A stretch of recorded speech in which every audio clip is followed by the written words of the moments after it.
All right, this is the recording of the assassination of John Fitzgerald Kennedy. Shortly after noon on November 22nd, 1963, President John F. Kennedy was assassinated as he rode in a motorcade through Daley Plaza in downtown Dallas, Texas. By the fall of 1963, President John F. Kennedy and his political advisors were preparing for the next presidential campaign. Although he had not formally announced his candidacy, it was clear that President Kennedy was going to run, and he seemed confident about his chances for re-election. At the end of September, the president traveled west, speaking in 9 different states in less than a week. The trip was meant to put a spotlight on natural resources and conservation efforts, but JFK also used it to sound out themes such as education, national security, and world peace for his run in 1964. A month later, the president addressed Democratic gatherings in Boston and Philadelphia. Then, on November 12th, he held his first important political planning session for the upcoming election year. At the meeting, JFK stressed the importance of winning Florida and Texas and talked about his plans to visit both states in the next 2 weeks. Mrs. Kennedy would accompany him on the swing through Texas, which would be her first extended public appearance since the loss of their baby Patrick in August. On November 21st, the President and First Lady departed on Air Force One for the 2-day, 5-city tour of Texas. President Kennedy was aware that a feud among the party leaders in Texas would jeopardize his chances of carrying the state in 1964, and one of his aims for the trip was to bring the Democrats together. He also knew that a relatively small but vocal group of extremists were contributing to the political tensions in Texas and would most likely make its presence felt. Where U.S. Ambassador to the United Nations, Adlai Stevenson, had been physically attacked a month earlier after making a speech in Dallas, Texas. Nonetheless, JFK seemed to relish the prospect of leaving Washington, getting out among the people and into the political fray. The first stop was San Antonio. Vice President Lyndon B. Johnson, Governor John B. Conway, and Senator Ralph W. Yarborough led the welcoming party. They accompanied the presidents to Brooks Air Force Base for the dedication of Aerospace and Medical Health Center. Continuing on to Houston, he addressed the League of United Latin American Citizens and spoke at a testimonial dinner for Congressman Albert Thomas before ending the day in Fort Worth. A light rain was falling on Friday morning, November 22nd. But a crowd of several thousand stood in the parking lot outside a Texas hotel where the Kennedys had spent the night.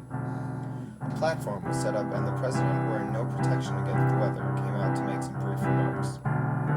"There are no faint hearts in Fort Worth," he began, "and I appreciate your being here this morning. Mrs. Kennedy is organizing herself.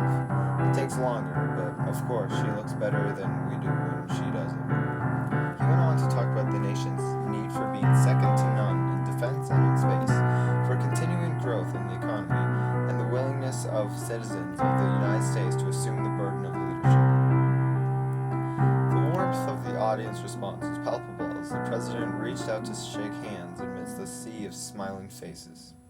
Back inside the hotel, the president spoke at a breakfast of the Fort Worth Chamber of Commerce, focusing on military preparedness. "We are still the keystone in the Arch of Freedom," he said. "We will continue to do our duty, and the people of Texas will be in the lead." The presidential party left the hotel and went by motorcade to Caswell Air Force Base for the 13-minute flight to Dallas. Arriving at Love Field, President and Mrs. Kennedy disembarked and immediately walked towards a fence where a crowd of well-wishers has gathered, and they spent several minutes shaking hands. The First Lady received a bouquet of red roses, which she brought with her to the waiting limousine. Governor John Conway and his wife Nellie were already seated in the open convertible as the Kennedys entered and sat behind them. Since it was no longer raining, the plastic bubble top had been left off. Vice President and Mrs. Johnson accompanied another car in the motorcade. The procession left the airport and traveled along a 10-mile route that wound through downtown Dallas on the way to the Trade Mart, where the president was scheduled to speak at a luncheon. Crowds of excited people lined the streets and waved to the Kennedys. The car turned off Main Street on Daley Plaza around 12:30 p.m. as it was passing through the Texas School Book suddenly reverberated in the plaza. Bullets struck the president's neck and head, and he slumped over towards Mrs. Kennedy. The governor was shot in his back. The car sped off to Parkland Memorial Hospital just a few minutes away, but little could be done for the president. A Catholic priest was summoned to administer the last rites, and at 1 p.m., John F. Kennedy was pronounced dead. Though seriously wounded, Governor Conway would recover. The president's body was brought to Love Field and placed on Air Force One. Before the plane took off, a grim-faced Lyndon B. Johnson stood in the tight, crowded compartment and took an oath of office, administered by the U.S. District Court Judge Sarah Hughes. The brief ceremony took place at 2:38 p.m.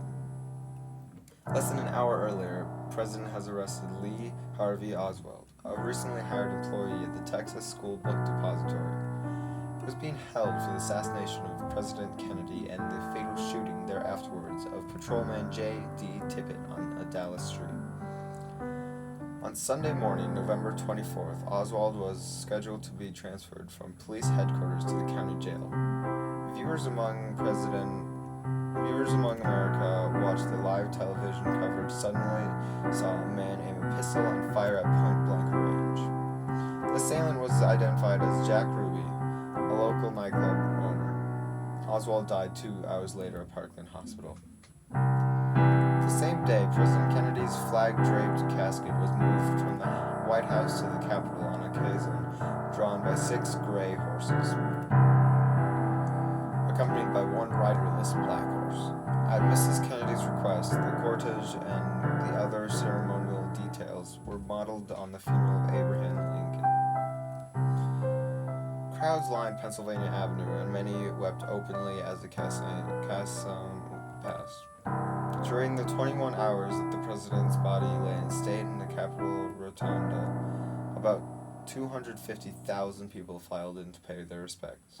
On Monday, November 25th, 1963, President Kennedy was laid to rest in the Arlington National Cemetery. The funeral was attended by heads of state and representatives from more than 100 countries, with untold millions more watching on television. Afterward, at the gravesite, Mrs. Kennedy and her husband's brothers, Robert and Edward, lit an eternal flame. Perhaps the most ineligible images of the day were the salute to his father given by little John F. Kennedy Jr., whose 3rd birthday it was. Daughter Coraline Lee kneeling next to her mother at the president's bier, and the extraordinary grace and dignity shown by Jacqueline Kennedy.